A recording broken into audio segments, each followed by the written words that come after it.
तर देशाची आर्थिक राजधानी मुंबई आज तागायत अनेक राजकीय उलथापालथीची साक्षीदार राहिली आहे। मात्र मुंबईतला मतदार राजा हा तेवढा सजग आहे का असा प्रश्न मागे झालेल्या काही निवडणुकांच्या मतदानाच्या आकडेवारीवरून उपस्थित होतो। लोकसभा निवडणूक 2024च्या मुंबईच्या सर्व लोकसभा मतदारसंघात मतदानाचा घटता कल हा कायम राहिल्याचं पाहायला मिळालंय।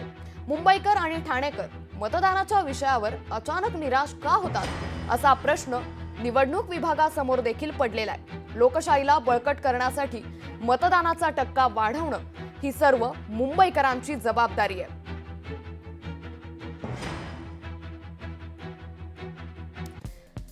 तर लोकसभा 2024च्या निवडणुकीत मुंबईतील मतदानाची टक्केवारी दक्षिण मुंबई 47.70%, दक्षिण मध्य मुंबई 51.88%, उत्तर मध्य मुंबई 51.42% इतकंच मतदान झालं।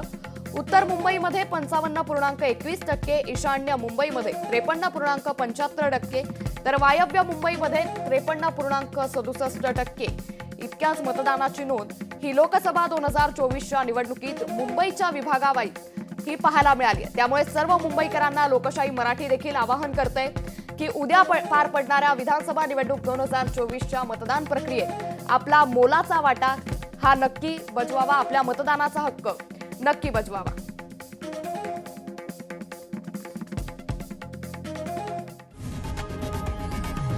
लोकशाही मराठी ऐका, पहा, जागरूक रहा।